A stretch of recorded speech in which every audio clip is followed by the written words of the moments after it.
Joining me today, we have Hillary Crook. At the risk of having the understatement of possibly the year, I'm going to say Hillary is a track and field alumni. I don't want to steal her thunder quite yet and talk about all the accolades. I'm going to let her do that. But a track and field alumni now is a teacher, a coach, and plays semi-professional football for the Boston Renegades, which we'll get into all that in today's episode. Hillary, thank you so much for coming on. Thanks for having me. This is really cool. I've never done a podcast before. There you go. Now we'll have some fun with it. Well, like I said, I appreciate you coming on. We did something new and different before having you on the show today. We put it out there and we asked the general public, your fans, Boston Renegade fans, if they had any questions for you. So we're going to do a little bit of like a hot seat type topic, question and answer maybe at the end. I picked some good ones. So you may actually know who asked these based on their questions, but we'll get to that in a little bit. So let's start with, some of the track and field accolades. Like I said, the joys of being at home, no problem. So both from an individual standpoint and from a team standpoint, you had an unbelievable run in your time at the university. So I'm going to let you brag a little bit on yourself. I know you don't necessarily want to, but why don't you just tell us a little bit about what happened, both again, individually and as the team when you were at the university? Yeah. When I first got there, it was 2006, the fall of 2006.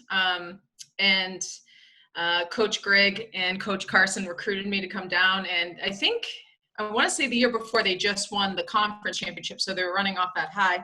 And obviously that was our goal, to win the ASUN conference indoor and outdoor.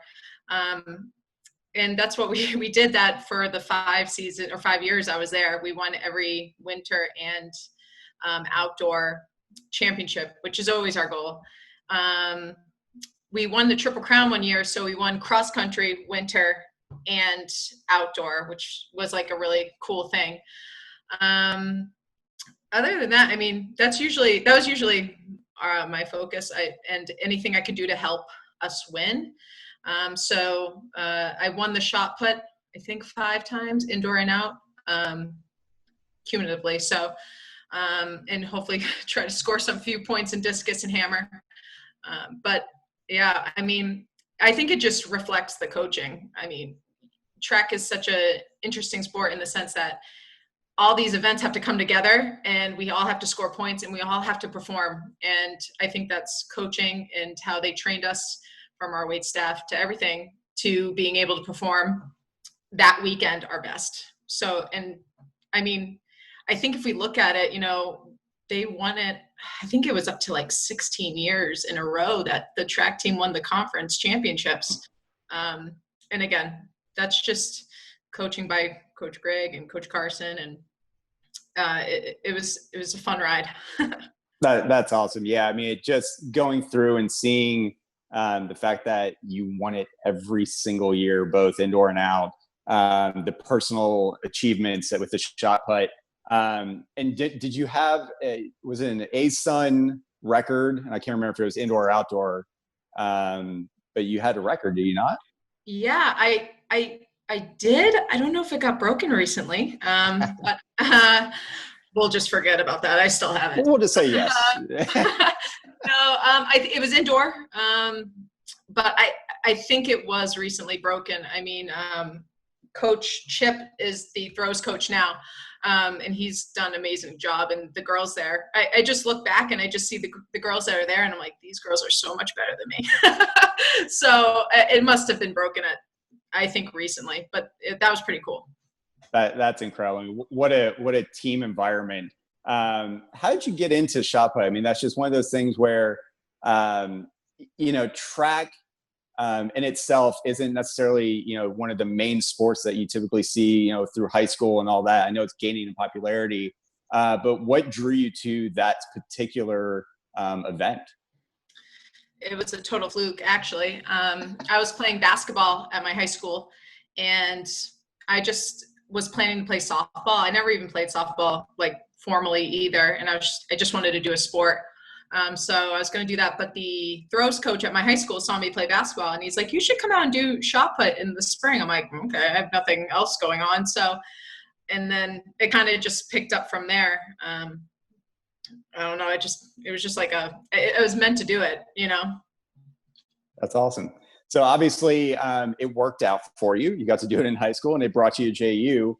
So what were some of the things that drew you to Jacksonville, to Florida, to JU? The reason I went to JU was obviously Florida being the sunshine state. Sorry. I grew up in Massachusetts my whole life, and I knew when I was a senior in high school, I wanted to go kind of far away. I figured I could always come home. And, you know, Florida's got the beaches. It's 2 hours from Disney. I couldn't ask for more. In the recruitment process from Coach Carson and Coach Greg, they really made me feel like I was a part of the team already. So again, it felt like home. Jacksonville is my second home. So it was an easy decision. There you go. Absolutely. So I know after graduation, you went home. So why don't you tell us a little bit about going back to your high school and what it's like to be a teacher as well as a coach at your old high school? Yeah, it was weird at first in the sense that I hadn't been there in 5 years. And, you know, I just got, I subbed for about 2 years in local districts. And then there was an opening for a maternity coverage. And I did that for about like a month or so. And that teacher ended up leaving. And then, so I was in line for interview to get the full-time job. It was bizarre because I was working with my old former PE teachers and health teachers and seeing my, you know, math teachers and saying like, oh, hi, Mr. and Mrs. So-and-so. And they're all like, you can call me by my first name. No. I can't. I mean, now I can. I've been teaching there for about 7 years. So, but yeah, it was weird to come back to the old hallways and, but it's awesome to be back. I love my hometown and it gave me a lot of opportunities. So I'm happy to give back. That's great. Well, let's talk about the other job that you have with the Renegades. I don't even know where to start with this. I have a ton of questions, but why don't you just talk about, you know, how you got into this in the first place and what it is, I guess. That would probably be a good place to start. Yeah, it's kind of a crazy story, but actually while I was at JU, my, I think it was anatomy and physiology teacher or some science class, I can't remember. The professor, the doctor there was the head coach of the Jacksonville women's tackle football team. And he came up to me, he's like, you need to play for me. You need to play for me. And I was like, well, I'm kind of here for track and I'm pretty sure my coach doesn't even want me playing intramural sports. So I probably can't do this right now. But that kind of stuck in my head because I love football. I always have. I grew up with, you know, 2 older brothers, a younger brother and a sister, but, you know, sports were a big thing. And, you know, and we're big Pats fans up here. So sure. It's the best game, especially watching it. And then the chance to play it would be really cool. But that was, you know, obviously when I was in JU and I was focused on track. So when I came back home, I had a hard time adjusting not being a athlete anymore, or I guess not, like just not on a team anymore. That was really hard. Sure. I was going to the gym. I did CrossFit for about 2 years and I missed the team atmosphere. I missed going for one goal. You know, I think I needed that extrinsic motivation to go get something. So I kind of was like, I wonder if they have a football team, and they did. And I went to a tryout, and that's pretty much it. You know, the rest was history. I was hooked. That's incredible. So the Renegades, it's not just a team; it's the top team in the entire Women's Professional Football Association, correct? Yeah, the Women's Football Alliance League. There's a couple leagues, but we're in the WFA Women's Football Alliance, and we are the national champions back to back. Let's talk about the balance of, you know, you have your full-time job of teaching and coaching, and then you're playing football and doing that. And when we were talking before the interview, you know, to me, it seemed like the way, you know, professional sports used to be, where football, baseball, basketball, you'd have these professional athletes that were on their teams. And then in the off season or even during the season, they've got their full-time job, before it was big business. And so it kind of seems like that's where the league is now, where y'all are, you're at the highest level that you can be in that sport, but you're still having to balance, full-time careers plus football. So talk a little bit about the balancing act that you have to play there. Yeah, I mean, I'm sorry. I don't know if you guys can hear that. We all are going through that. I think a lot of times, with the team, I would say 90% of us are all former athletes, whatever level, but we're all former athletes. And I think we were all looking for that release, escape, or just that competition level. It's challenging with the balance because, we practice, twice a week for 2 hours. And then on Saturday's game day, if we don't have a game, we are practicing Saturday morning. And we practice, for me, I'm kind of far from the field. So it takes me about an hour to get there, an hour back, and practice starts at 8 p.m. But we like to watch film before. So I'm out there for about 4 hours a night, the nights we practice. But I don't think of it as a lot to juggle. I love my job. So that I'm very fortunate for that. I love going to work every day. I love working with the kids and my coworkers and staff. And then coaching's just fun. And I'm only doing that in the winter. The winter's a little dicey because I'm literally leaving from track practice or track meets to go and practice and go tackle and hit people. But I think football kind of gives me just that release and escape. And because those 2 hours that I'm out there, I'm not thinking about anything except football. And it's just a nice break. So I'm fortunate with my schedule. My schedule is a little bit more flexible. I think some people are maybe nurses and they have to work the night shift or law enforcement and they work the night shift before, or they go to practice and then they go right to work. We have people who are in law school or lawyers who are, doing all that kind of stuff. Everyone's coming from a different part, and that's what makes it special too.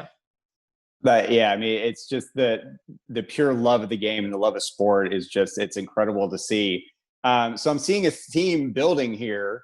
And so now I'm going to ask you a really uncomfortable question is, do you know how to lose? Yeah, I do. All through JU, then you're joining the back-to-back champs. I mean, have you ever lost? Yeah, I do know how to lose. I've been very fortunate in my athletic career that there is a lot more victories than losses. But those losses and those, unwanted results have been the biggest motivator. I even remember in track, at a big meet, I didn't do so well. I did not do well at all. I kind of blew it, and I cried, and I don't cry much. And I just remember telling myself, never forget this feeling because you never want to feel it again, ever. It was the worst. And I think, and that might have been my freshman year. I don't remember. And I think, and I learned from that, and I was pretty successful after that. And then for football, we went to the Super Bowl 2017 and we lost. And that was I hate it. But that was our big motivator for the 2018 season. All I wanted to do after that Super Bowl loss was to go back and get what we lost, reclaim it. So, I mean, those are probably the two that I can remember of losing. But again, very fortunate that I've been successful and victorious. Yes. Yeah, absolutely. Well, and I know in the 2017 season, you guys were undefeated too, as well, right? Going into that last game. So yeah, I'm sure riding high like that, and I can't imagine the letdown, but like you said, it certainly fueled you for the next 2 years. And so, and I know that's the 18th season is when ESPN actually came out and did the documentary, correct? Yeah, we were filmed. The director, Viri, came out and came to pretty much like a good chunk of our practices. She, her and her crew came traveling with us, came to every game. So they were following around us for the 2018 season. So was it kind of like a Hard Knocks type situation where they're in there, they're getting, real interviews with the players and seeing what's going on, and followed you throughout the entire season, right? Yeah, it was crazy. They, you could like, sign up and say, if you want to interview me, that's fine, whatever. And, I think they took so much footage. But yeah, like, they pretty much want to show what we're doing. So just, people that have jobs and work, and then they're doing this kind of unorthodox thing, women playing tackle football, and telling that story. She did a fantastic job. It's really cool. And you get a little bit of the inside of this world that not many people know about. She picked a good season to come out. It was kind of a fairy tale season. So, yeah, it was a really cool experience. That's awesome. And so for everyone that's listening and watching this, the name of the documentary was Born to Play, correct? Yep. So if you want to see Hillary on ESPN and see the documentary of the 18th season, there you go. You can check out Born to Play. That's awesome. And, one of the things that I found to be really interesting and really exciting was, when we put out that we were going to have you on Dolphin Tales, the team, the Renegades social accounts picked it up right away. And a lot of your teammates and a lot of your fans picked it up. And so you can see, obviously there's that Boston sports culture. Like you said, the Pats, the Red Sox, Celtics, all that. And it seems like you've got a great following as well, both you personally, because I know there were a lot of people that love the fact that we were having you on, but also to see people that were just tied to the team was awesome. It looks like there's a lot of enthusiasm around, like you said, something that you may not know is happening. And it looks like the league goes pretty much across the country. Is that correct? Yeah, we do have such a great fan base, and I'm pretty sure my friends are probably trying to like make me look silly if they ask any questions or anything. But yeah, it's about 65 teams across the nation. There's 3 divisions, so there's Division 1, 2, and 3, and we were Division 1. And we play all across the country. I got to travel to a lot of places, which was great. From DC, Chicago, Pittsburgh, and it's kind of divided as in like North versus West. East versus West. So, like the Super Bowls that we were in, like we played Cali, for the past 2 years. But yeah, teams all across, big, small numbers, they're just trying to get women to come out. There you go. Well, I'm sure it was a little bit disappointing to have this season canceled. I know you had made team captain. So are you guys, are you feeling optimistic about, the season coming up, that there's going to be a season? Has there been a communication? I know that, sports are slowly starting to roll back. We're starting to see basketball and baseball and things like that. So has there been any discussions around your next season? No, not really. I mean, we officially start in April, so we have a really big chunk of time. Our preseason and training starts in January, so they're probably going to ride it out for a little bit. I know that me as a player, I'm already focused on 2021. So, I'm very hopeful that we have a season, but obviously these are some crazy times and we can't predict anything, but I'm pretty sure it's safe to say that the league, we would love to have a season. So fingers crossed. Excellent. All right. Well, let me throw a few of these user-generated questions at you. Some are a little easier than others, and then we'll wrap it up with maybe a question or two more. So, first one is favorite pregame meal. Ooh. Okay. If we're home, I usually get like a sub from the local shop from where we play. We play in Revere, Mass, which is just outside of Boston. I usually get like a turkey sandwich, turkey sub, eat that. I'm pretty nervous, not nervous, but I don't like to eat a lot on game day or before. I like to be light on my feet out there. But yeah, usually a turkey sandwich. If we're away, it depends on where we're at. I like to go to Whole Foods and kind of just build a salad with lots of protein and stuff. There you go. This is from an anonymous source. It says, what is it like protecting the blind side of the winningest QB in women's football history? So I don't know who that would have come from. Honestly, I have a few names in mind. It's not from the QB. She's too modest and humble. You know what? It's an honor and a privilege. I think, if you guys watch the documentary, you will see our QB. You see our QB working. There's a reason why she's the best. When you have someone on your team like that, you want to be your best every day. I have the best lineman with me, and then I have the best D-line going against me. So I feel very fortunate to have that practice. Yeah, it's an honor and a privilege to block for number 7. Absolutely. There you go.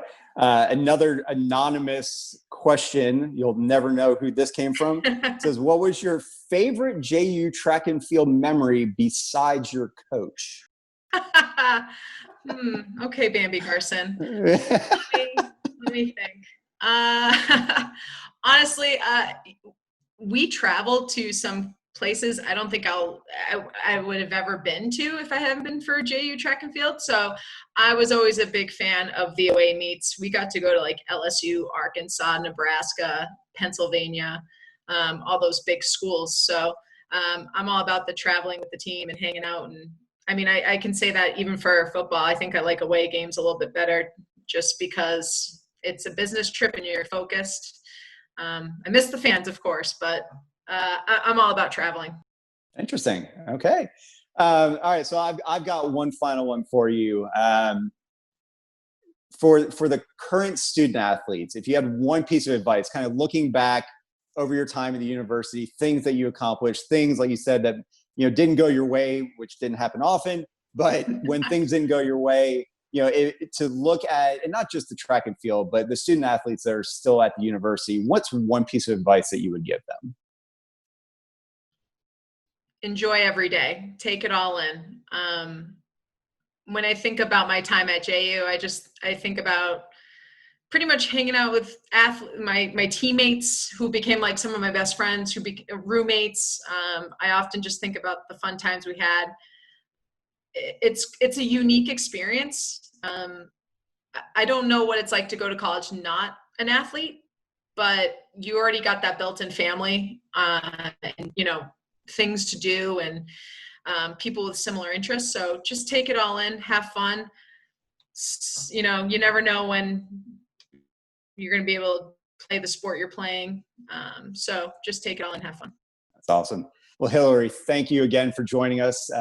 What an incredible story. We wish you luck, hopefully in the next season or whenever you guys are allowed to get back on the field. But it's been an honor talking to you, and we really appreciate it. Thank you so much. This is a cool idea. I'm honored to be here. And, I miss JU. I miss Jax. So happy to represent.